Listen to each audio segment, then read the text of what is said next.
এই দেশে একজন মহিলা যদি তার নিরাপত্তা নিয়ে ভয় পায়, তাহলে আমার এটা মনে হয় বা আমার মতো কিছু ব্যক্তির হয়তো মনে হয় যে এই দেশে থাকার থেকে বাইরের দেশে একটু কষ্ট করে হলেও একটা শান্তির জীবন পাওয়া খুব তাড়াতাড়ি সম্ভব। কথাগুলো খুব ভালো করে শুনবেন। আমাদের পাটনা হাইকোর্ট এমন একটা রায় দিয়েছে যেটা সমাজের আমাদের প্রত্যেকটা মানুষকে না অবাক করে দিয়েছে।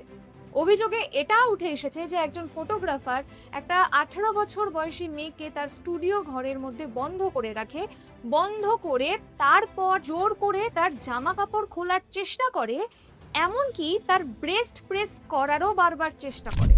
কিন্তু আমাদের মহামান্য আদালত, আমাদের এই অপূর্ব সুন্দর বিচার ব্যবস্থা কি বলেছে জানেন? যেহেতু এই কেসটা অ্যাটেম্প টু প্রুফ হয়নি, অ্যাটেম্প টু হয়নি, তার জন্য দোষী কোনো রকম কোনো শাস্তি পাবে না। মানে কতটা খারাপ লাগে, মানে রাত্রে ঘুমানো যায় এই সমস্ত জিনিস যদি আমাদের দেশে ঘটতে থাকে। তারপরেও ওনাটা এবার বিস্তারিত শুনুন। 2008 সালে একজন 18 বছর বয়সী মেয়ে, মহিলা আমি বলবো না, একজন 18 বছর বয়সী মেয়ে তার বাবার সাথে একটা স্টুডিওতে যায় ফটো তুলতে তার পাসপোর্টের জন্য।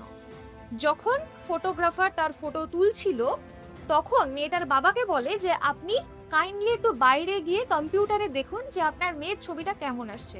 মানে তাকে কোনো একটা মতলবে তাকে বাইরে বার করার প্রচেষ্টা। যখন তার বাবা বাইরে বেরিয়ে গেল, তারপর সেই ফটোগ্রাফার দরজাটা বন্ধ করে দেয়। বন্ধ করার পর মেয়েটির জামা কাপড় খোলার চেষ্টা করে জোর করে, এমনকি অনাকাঙ্ক্ষিত ভাবে তার সারা শরীরে হাত দেওয়ার চেষ্টা করে, তার বুকে হাত দেওয়ার চেষ্টা করে। আর তৎক্ষণাৎই সেই মেয়েটার বাবা যখন দেখতে পায় যে দরজাটা বন্ধ রয়েছে, দরজাটা ধাক্কা দেয়, তারপর দরজাটা ভেঙে ফেলে, ভেতরে গিয়ে দেখে এরকম একটা দৃশ্য, এরকম একটা ঘটনা তার মেয়ের সাথে হয়েছে। তারপর পুলিশকে জানানো হয়।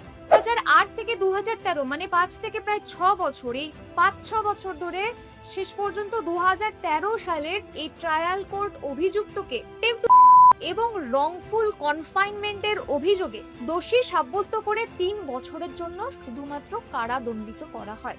তারপর 2016 সালে এই অভিযুক্ত হাইকোর্টে অ্যাপিল করে এবং তারপর তার জামিন হয়ে যায়। আর এই 2026 সালে, মানে এখনকার ডেটে দাঁড়িয়ে হাইকোর্ট রায় দিচ্ছে যে যেহেতু অভিযুক্তকে কেসের কোনোভাবে দায়ী করা যাচ্ছে না, এটা এখনো কোর্টে প্রমাণিত হয়নি, তাই দোষীকে একেবারে মুক্ত হস্তে ছেড়ে দেওয়া হলো। এখন আমার মহামান্য আদালতের কাছে একটাই প্রশ্ন, যে এই 18 বছরে সেই মানুষটার, সেই মেয়েটার মধ্য দিয়ে কি ধরনের যন্ত্রণা যাচ্ছে সেটা কি কেউ বুঝতে পারছে? কেউ কি এর বিচার সত্যিই করতে পারবে? আজকে দোষী তো কোনো শাস্তিই পেল না, 3 বছরের জেল, সেটা আর কি শাস্তি হতে পারে? এত বড় একটা হ্যারাসমেন্ট, একটা মেয়ের